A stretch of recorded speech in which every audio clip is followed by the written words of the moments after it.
Hi ஒருவன். So NEET 2024க்கு என்னோட அன்பான வாழ்த்துக்கள் நீங்கள் எழுத போகிறதுக்கு. ஸோ ஏன் அப்படின்னா இன்னும் ஒரு வாரத்தில் எக்ஸாம் ஸ்டார்ட் ஆக போகுது. கண்டிப்பாக நீங்கள் வந்து எல்லாம் ரெடியாக இருப்பீங்கன்னு நினைக்கிறேன். படிச்சுட்ருப்பீங்க சில பேர்.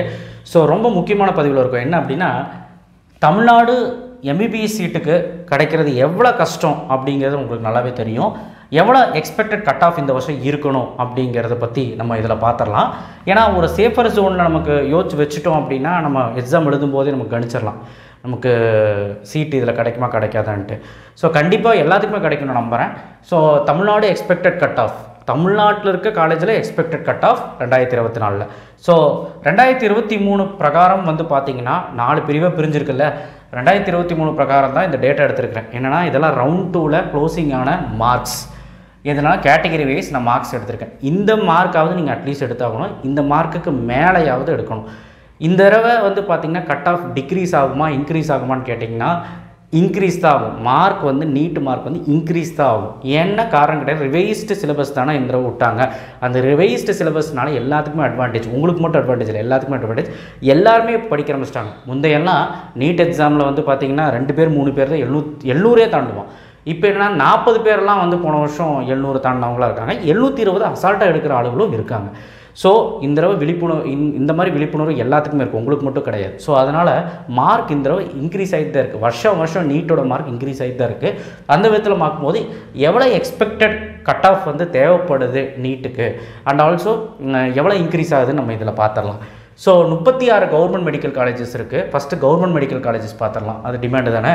ஸோ இதில் ஓசி கேட்டகரிக்கு நம்ம தமிழ்நாட்டில்னு வந்து பார்த்திங்கன்னா 602 மார்க் போன வருஷம் ரவுண்ட் 2ல் க்ளோஸ் ஆகிருக்கு. பிசியில் 556, பிசிஎம்மில் 541. இதெல்லாம் சேஃபஸ்ட் கட் ஆஃப் தான். பட் இதை விட இந்த தடவை ஜாஸ்தியாக வரப்போகுதுன்னு சொல்ல வரேன். எம்பிசிக்கு 530, எஸ்சிக்கு 448, எஸ்சிஏக்கு 382, எஸ்டிக்கு 355. பட் இதில் வந்து இந்த வருஷம் என்ன ஆகும் அப்படின்னு கேட்டிங்கன்னா நீங்கள் வந்து பொதுவாக நம்ம சொல்லிடலாம் எவ்வளோ இன்க்ரீஸ் ஆகுது அப்படின்னு. பார்த்திங்கன்னா இதில் எவ்வளோ இன்க்ரீஸ் ஆகுது அப்படின்னா இதிலிருந்து பாருங்கள், ஓசி, பிசி, பிசிஎம், எம்பிசி இந்த 4 கேட்டகரி எடுத்துக்கிறேன். எஸ்சி, எஸ்சி, எஸ்டி இந்த கேட்டகரி பிரித்து 2 கேட்டகரியாக பிரிச்சுக்கிறேன். இவங்களுக்கு எல்லாத்துக்குமே வந்து பார்த்திங்கன்னா ஜென்ரலில் வருவாங்க. ஜென்ரலில் இருக்கிறவங்களுக்கு எல்லாத்துக்குமே வந்து பார்த்திங்கன்னா 45 மார்க்குக்கு மேலே அதிகமாக எடுக்கணும் இந்த மார்க்கு கூட.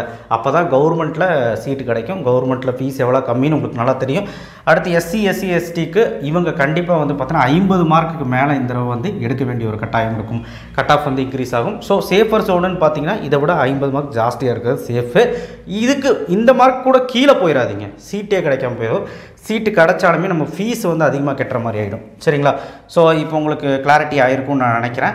ஸோ அடுத்து வந்து பார்த்திங்கன்னா ரொம்ப முக்கியமான விஷயம், அடுத்து வந்து பார்த்திங்கன்னா 21 ப்ரைவேட் மெடிக்கல் காலேஜஸ் இருக்குது. ப்ரைவேட் மெடிக்கல் காலேஜஸில் கண்டிப்பாக வந்து ஃபீஸ் அதிகம் தான். பட் கவர்மெண்ட் காலேஜ் தான் எய்ம் பண்ணுவோம். கவர்மெண்ட் காலேஜுக்கு எய்ம் பண்ணி படித்தானா ப்ரைவேட் காலேஜில் நமக்கு வந்து கண்டிப்பாக சீட் கிடைக்கும். ஏன்னா கவர்மெண்ட் காலேஜில் எய்ம் பண்ணி படித்தா தான் மார்க் கொஞ்சம் ஹையாக எடுக்க முடியும். அப்போ இன்கேஸ் லோவானால் கூட நமக்கு இந்த காலேஜில் சீட் கிடைக்கும். கிட்டத்தட்ட 15 லட்சம் வாங்குறாங்கன்னு கேள்விப்பட்டேன் ஒரு வருஷத்துக்கு ப்ரைவேட்டில். பார்த்துக்கோங்க.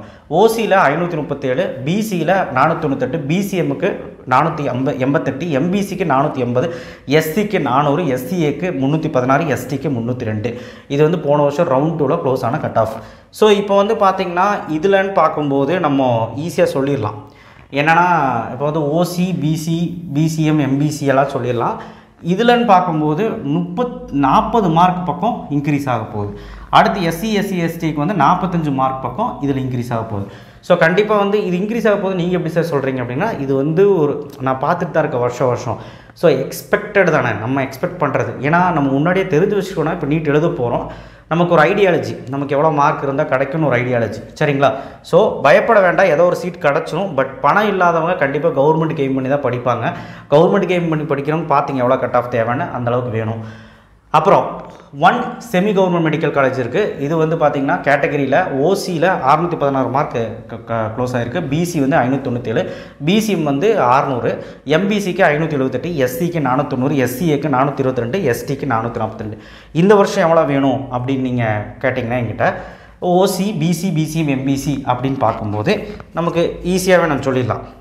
ஸோ இந்த வருஷம் எவ்வளோ வேணும் அப்படின்னா நீங்கள் வந்து கரெக்டாக சொல்ல போனால் ஓசி, பிசி, பிசிஎம், எம்பிசிக்கு மட்டும் சொல்கிறேன்.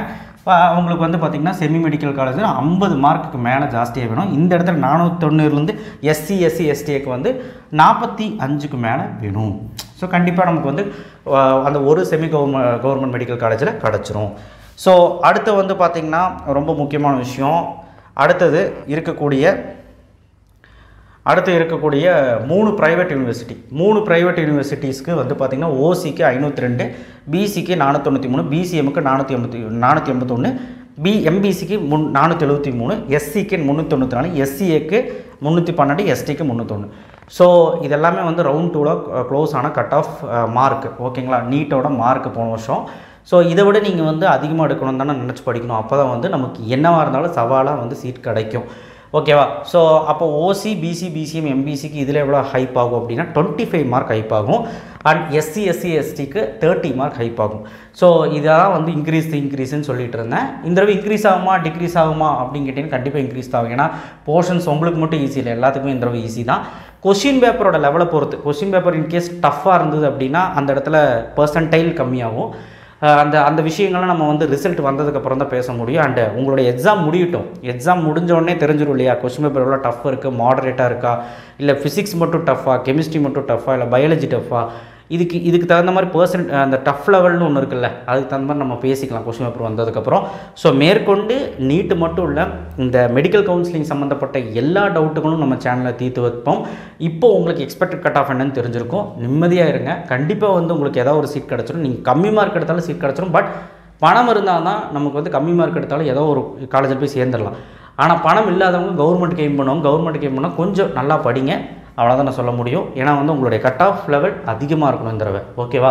So thank you. ஷேர் பண்ணுங்கள், சப்ஸ்கிரைப் பண்ணுங்கள், மறக்காம பெல் ஐகானை ப்ரெஸ் பண்ணுங்கள். தொடர்ந்து நம்ம சேனலுக்கு ஆதரவு கொடுங்க. ஏன்னா வந்து தொடர்ந்து மெடிக்கல் கவுன்சிலிங் பற்றி எல்லா வீடியோவும் வரும். தேங்க்யூ.